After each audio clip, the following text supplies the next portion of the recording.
J'apprends les mitzvot en vidéo avec TorahBox.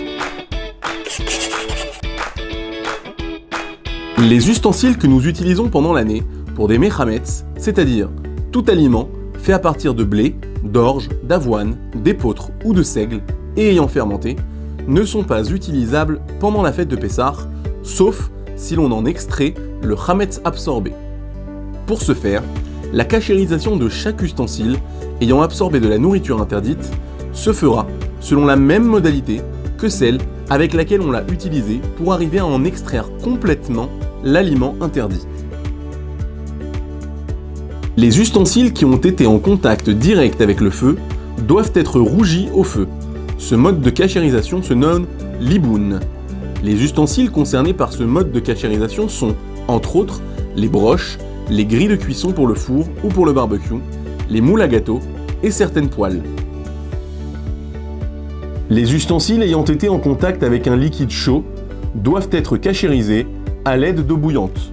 Ce mode de cachérisation se nomme la hagala.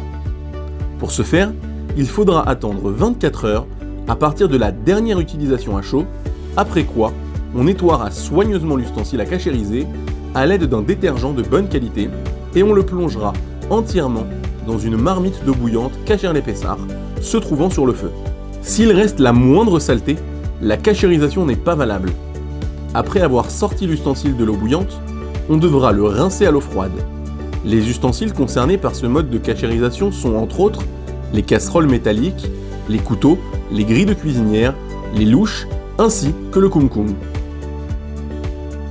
La cachérisation des marmites et de leurs couvercles, ainsi que de certaines poêles, se fera au moyen de la hagala. Si les poignées sont fixées avec des vis, il faudra les démonter et les nettoyer soigneusement à l'aide de détergents de bonne qualité afin d'en retirer toutes les saletés. Si elles sont fixées avec des rivets que l'on ne peut démonter, on les nettoiera le mieux possible et un rave analysera l'ustensile. Si le volume de l'ustensile à cachériser ne permet pas cette opération, il faudra remplir l'ustensile d'eau que l'on portera à ébullition, puis verser de l'eau bouillante à partir d'une bouilloire électrique pour que l'eau déborde et cachérise les rebords. Pour les ustensiles en aluminium, il faut faire son possible pour nettoyer le dépôt noir qui se forme au fond. La cachérisation des cuillères, fourchettes et couteaux se fera en les immergeant dans un ustensile d'eau en ébullition. Il faudra les nettoyer très minutieusement au préalable, surtout s'ils ne sont pas faits d'une seule pièce. Tous les ustensiles utilisés à froid, ainsi que les ustensiles en verre, ne nécessiteront qu'un rinçage.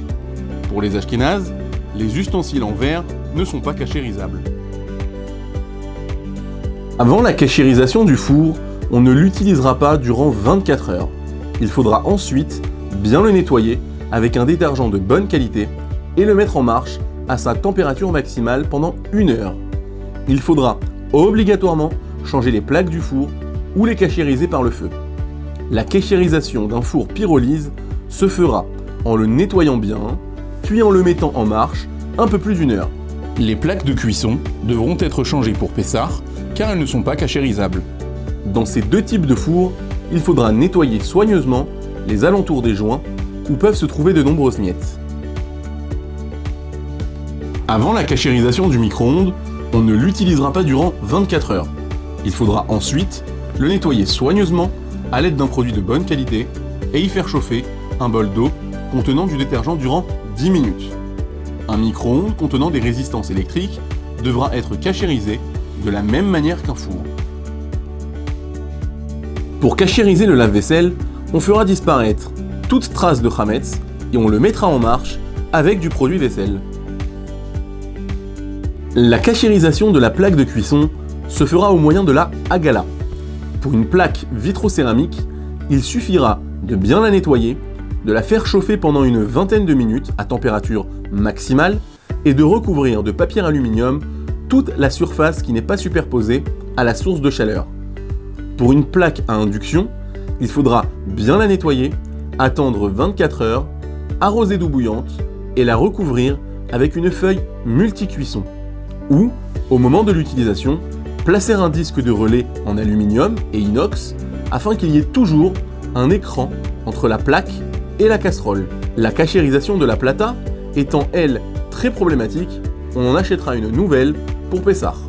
Si l'on n'en a pas les moyens, on la nettoiera soigneusement, on y versera de l'eau bouillante et on la mettra en marche durant 1 heure avant de la recouvrir de papier aluminium très épais. L'évier et le plan de travail devront être bien nettoyés.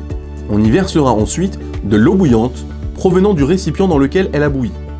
Si l'on craint que le plan de travail ne s'abîme, il suffira de le recouvrir de papier aluminium très épais ou de PVC. Le réfrigérateur, le congélateur, les éléments de cuisine, les placards, les tables et tiroirs devront être nettoyés soigneusement afin d'en retirer toute trace de chametz. Certains recouvrent les étagères, mais ce n'est pas une obligation.